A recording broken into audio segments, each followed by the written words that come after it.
हाय। Computer तो हम सारे इस्तेमाल कर रहे हैं, उसका जो अहम हिस्सा होता है सॉफ्टवेयर। कई सारे लोगों को सॉफ्टवेयर ढंग से मालूम नहीं होता है। हर जगह देखते हैं कंप्यूटर इस्तेमाल हो रहा है, लेकिन सॉफ्टवेयर उसकी हर एक हिस्सा सही ढंग से मालूम होना चाहिए कि नहीं चाहिए दोस्तों।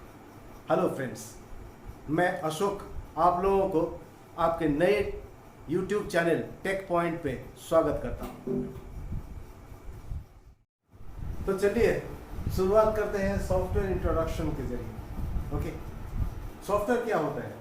हमारा भली भांति जानते हैं, कंप्यूटर में जो डाला जाता है, जो पिक्चर आता है, उसको बोला जाता है सॉफ्टवेयर। यानी कि सही ढंग से अगर इसकी इलेबोरेशन की जाए, इसकी अगर डिराइव की जाए, तो सॉफ्टवेयर का मतलब होता है जो कि we can not touch but we can feel it. हम इसको महसूस कर सकते हैं, क्योंकि उसको पिक्चर के जरिए उसको देख के हम महसूस कर सकते हैं। वही होता है सॉफ्टवेयर। बस ये सॉफ्टवेयर कितने तरीके होते हैं, कितने प्रकार के होते हैं सॉफ्टवेयर, चलिए मैं दिखाता हूँ आपको। सॉफ्टवेयर ऐसे लिखा जाता है SW। सॉफ्टवेयर होते हैं 3 किस्म के। एक होता है सिस्टम सॉफ्टवेयर,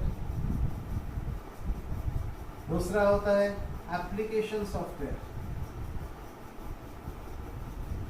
और तीसरा होता है कंपाइलर सॉफ्टवेयर।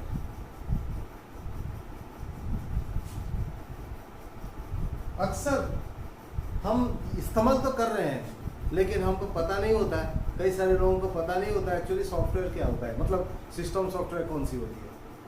वैसे सिस्टम को मेंटेन करने के लिए जिस सॉफ्टवेयर की जरूरत होता है वही होता है सिस्टम सॉफ्टवेयर। जैसे मैं बताऊं आपको, ऑपरेटिंग सिस्टम ये क्या करता है? सिस्टम को ही तो मेंटेन करता है।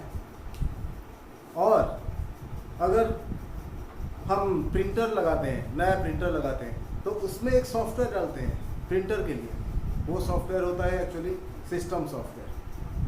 ऐसे करके जितने भी पेरिफेरल्स हम लगाते हैं, ये सारे पेरिफेरल्स मतलब क्या होता है? एडिशनल डिवाइसेस को बोला जाता है एक्चुअली पेरिफेरल्स। ये सारे पेरिफेरल्स को जब हम लगाते हैं, उसके लिए एक सॉफ्टवेयर की जरूरत होता है, एक CD में वो उपलब्ध करवाया जाता है, और वही होता है सिस्टम सॉफ्टवेयर। इसीलिए इसको ये बोला जा सकता है कि ऑपरेटिंग सिस्टम होता है, और साथ ही साथ हमारे डिवाइस सॉफ्टवेयर, ये सारे कहाँ पे आते हैं? सिस्टम सॉफ्टवेयर में आते हैं। ओके, अब देखते हैं एप्लीकेशन सॉफ्टवेयर कौन सी होती है। वैसे हम और आपके इस्तेमाल के लिए जो सॉफ्टवेयर की जरूरत होता है वो होता है एप्लीकेशन सॉफ्टवेयर। जैसे कि हमारे इस्तेमाल के लिए क्या चाहिए? नोटपैड चाहिए कि नहीं लिखने के लिए, कैलकुलेटर चाहिए कि नहीं, बस वर्ड, एक्सेल, पावर पॉइंट, ये सब क्या होता है? हम और आपके लिए जरूरत होता है, और इसीलिए इसको एप्लीकेशन सॉफ्टवेयर बोला जाता है। वैसे आप कंप्यूटर में जो गेम खेलते हो वो भी एप्लीकेशन सॉफ्टवेयर ही है, समझे? तो ये सब गेम, टैली, और जैसे कि बताया वर्ड, एक्सेल, पावर पॉइंट, ये सारे होते हैं एप्लीकेशन सॉफ्टवेयर। अब देखते हैं कंपाइलर सॉफ्टवेयर क्या होता है। वैसे कंपाइलर सॉफ्टवेयर ये ऐसा सॉफ्टवेयर होता है जो जिसके माध्यम से हम एप्लीकेशन या सिस्टम सॉफ्टवेयर बनाते हैं। यस, सिस्टम सॉफ्टवेयर और एप्लीकेशन सॉफ्टवेयर भी बनाना भी चाहिए कि नहीं? और बनाने के लिए कौन सी सॉफ्टवेयर की जरूरत होता है? Compiler software. ओके, अब देखते हैं ये कंपाइलर सॉफ्टवेयर में कौन कौन से आते हैं। All languages,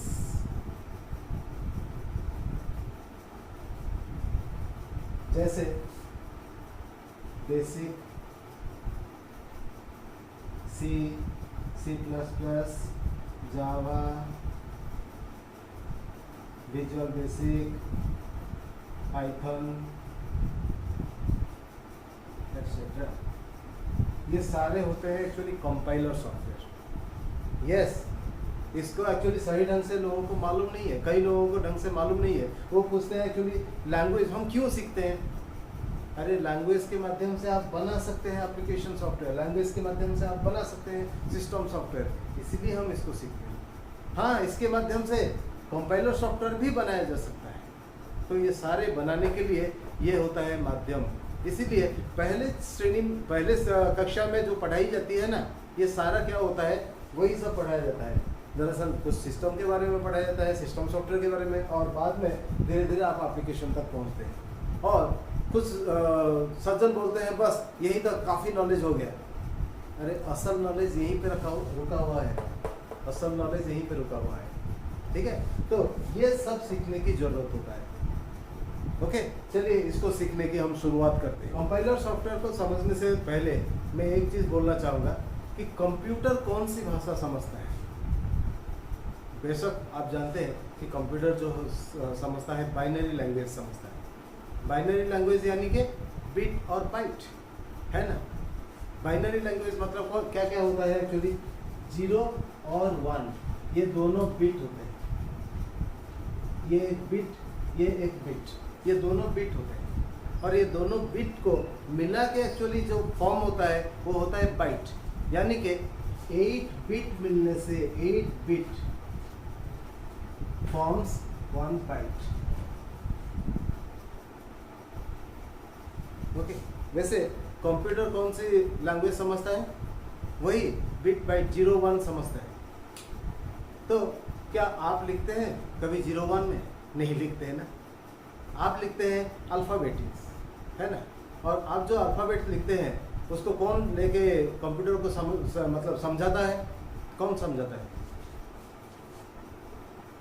operating system. Operating system समझाता है कंप्यूटर को, यानी कि इसीलिए ऑपरेटिंग सिस्टम को बोला जाता है, ये ह्यूमन लैंग्वेज को लेके कंप्यूटर को समझाता है और कंप्यूटर की लैंग्वेज लेके फिर ह्यूमन को समझाता है। इसीलिए ऑपरेटिंग सिस्टम एक मीडिया का काम करता है यहाँ पर। इसीलिए ऑपरेटिंग सिस्टम की सख्त जरूरत होता है, क्योंकि ऑपरेटिंग सिस्टम कंप्यूटर को तैयार करता है कि आपकी भाषा वो समझने के लिए तैयार हो, इसीलिए इसकी शुरुआत होती है।